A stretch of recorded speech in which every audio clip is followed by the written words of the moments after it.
Assalamualaikum warahmatullahi wabarakatuh. Hai teman-teman, perkenalkan nama saya Nia Pujianti. Saya mahasiswi dari Institut Agama Islam Yasni Bungo, semester 5. Nah, kali ini kita akan membahas tentang ilmu pendidikan Islam yang dimana dosen pengampunya ini adalah Ibu Mawadah MPD.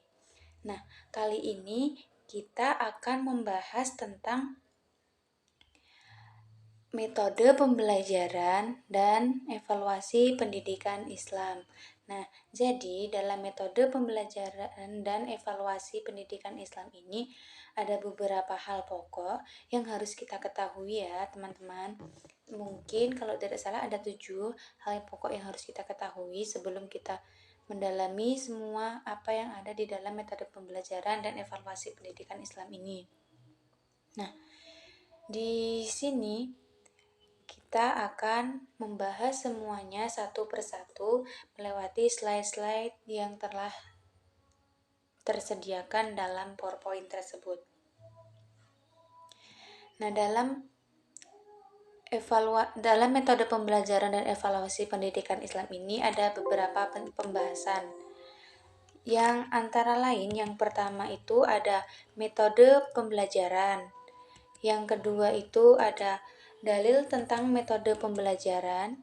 Yang ketiga ada macam-macam metode pembelajaran. Yang keempat ada evaluasi pendidikan Islam. Selanjutnya itu ada dalil tentang evaluasi pendidikan Islam. Selanjutnya itu ada fungsi evaluasi pendidikan Islam, dan yang terakhir ini ada klasifikasi pendidikan Islam.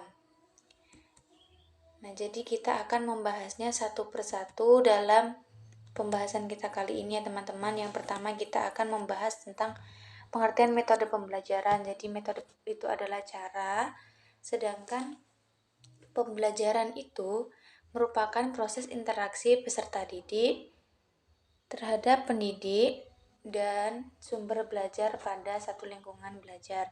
Dapat disimpulkan bahwasannya metode pembelajaran merupakan teknik penyajian yang dikuasai oleh guru untuk mengajar atau menyajikan bahan pelajaran siswa di dalam kelas, atau baik secara individu maupun secara kelompok.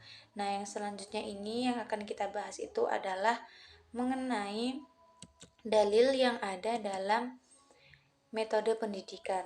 Nah, di sini saya mengambil dari dalil Quran surah Al-Ahzab ayat 21 yang berbunyi laqad kana lakum fi rasulillahi uswatun hasanatul laman kana yarjullaha wal yaumal akhir wa dzakarallaha katsira, yang artinya sesungguhnya telah ada pada diri Rasulullah itu suri teladan.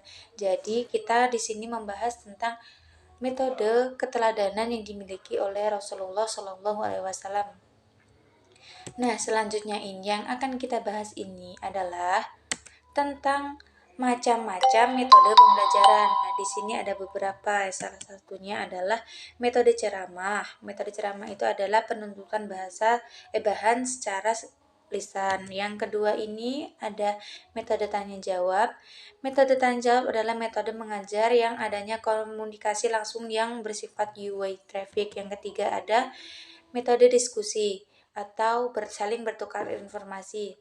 Yang selanjutnya ini ada metode demonstrasi, yaitu siswa mencari pertanyaan lalu menjawab sendiri. Yang selanjutnya ini masih ada beberapa lagi, yang salah satunya itu adalah metode eksperimen, yaitu metode percobaan. Jadi siswa itu melakukan percobaan untuk mendapatkan jawaban. Nah, selanjutnya ini ada metode latihan atau drill. Metode ini adalah untuk siswa memiliki ketangkasan untuk berpikir. Yang selanjutnya adalah metode pemberian tugas atau resitasi. Yang selanjutnya ini ada metode karya wisata, yaitu siswa diajak tur untuk mencari suatu masalah dan siswa tersebut dapat menyelesaikannya kembali. Atau metode ini dapat disebut dengan metode field trip. Nah, selanjutnya yang akan kita bahas itu ada metode sosiodrama ya teman-teman. Dan selanjutnya ini yang akan kita bahas itu mengenai evaluasi pendidikan Islam. Jadi kita harus tahu dulu apa sih yang dimaksud dengan evaluasi pendidikan Islam, dan baru kita mengetahui isi-isi yang ada di dalam evaluasi pendidikan Islam tersebut. Nah, di sini pembahasan yang pertama akan kita bahas yaitu tentang pengertian evaluasi pendidikan Islam. Jadi kita harus tahu dulu apa itu pengertian dari evaluasi pendidikan Islam, baru setelahnya kita mengetahui apa saja yang ada di dalam evaluasi tersebut, seperti fungsinya untuk apa, contohnya seperti apa, dan klasifikasi dalam pendidikan Islam itu seperti apa, dan apa dalil yang ada dalam pendidikan Islam tersebut. Nah, yang pertama kita bahas ini pengertian evaluasi pendidikan Islam, yang dimana pengertiannya ini adalah bahwa evaluasi pendidikan Islam adalah pengambilan sebuah keputusan yang berkaitan dengan pendidikan, melihat sejauh mana keberhasilan pendidikan selaras dengan nilai Islam sebagai tujuan pendidikan itu sendiri. Nah, selanjutnya yang akan kita bahas yaitu tentang dalil tentang evaluasi pendidikan Islam. Nah, di sini saya mengambil dari Quran surah Al-Baqarah ayat 155 yang berbunyi وَلَنَبْلُوَنَّكُمْ بِشَيْءٍ مِّنَ الْخَوْفِ وَالْجُوعِ وَنَقْصٍ مِّنَ الْأَمْوَالِ وَالْأَنفُسِ وَالثَّمَرَاتِ وَبَشِّرِ الصَّابِرِينَ, yang artinya, dan sesungguhnya kami akan berikan cobaan kepadamu dengan sedikit ketakutan, kelaparan, kekurangan harta, jiwa, dan buah-buahan. Dan berikanlah berita gembira kepada orang-orang yang bersabar. Ya, ini adalah tentang evaluasi pendidikan. Dalilnya saya ambil dari Quran Surah Al-Baqarah ayat 155. Nah, selanjutnya kita bahas itu adalah mengenai fungsi pendidikan Islam. Fungsi pendidikan Islam. Nah, di sini yang pertama ada untuk mengetahui sejauh mana pendidikan Islam mengarahkan manusia untuk menjadi insanul kamil. Yang kedua ada untuk mengetahui seberapa besar dalam peserta didik dalam menyerap ilmu, pengetahuan atau materi-materi pendidikan Islam. Nah, yang terakhir ini untuk mengetahui keefektifan proses pelajaran, baik itu dari segi penyampaian guru, materi pembelajaran, metode pembelajaran, dan media pembelajaran yang serta terkait dalam proses pembelajaran tersebut. Nah, selanjutnya yang akan kita bahas itu mengenai klasifikasi evaluasi pendidikan Islam. Dan di sini terbagi menjadi beberapa klasifikasi evaluasi pendidikan Islam. Yang pertama itu ada penilaian formatif, yaitu penilaian untuk mengetahui hasil belajar peserta didik setelah menyelesaikan program dalam satu bahan pelajaran. Yang kedua itu ada penilaian sumatif, yaitu penilaian yang dilakukan terhadap hasil belajar murid yang telah selesai mengikuti pelajaran dalam satu caturwulan, semester, ataupun akhir tahun. Nah, yang selanjutnya ini ada penilaian penempatan, yaitu penilaian tentang pribadi anak. Yang terakhir ada penilaian diagnotis, yaitu penilaian terhadap hasil penganalisaan tentang keadaan anak didik. Nah, mungkin hanya itu yang dapat saya sampaikan pada video kali ini. Bila ada kurang lebihnya saya mohon maaf. Terima kasih kepada teman-teman semua yang telah menonton. Semoga video ini bermanfaat bagi kita semua.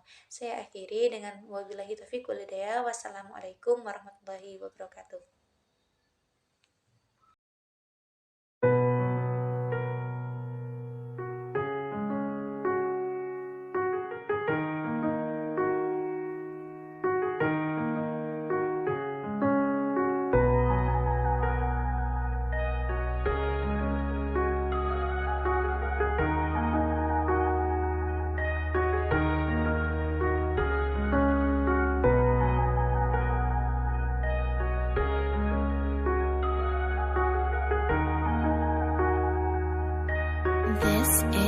Yang telah berlalu, biarkan berlalu.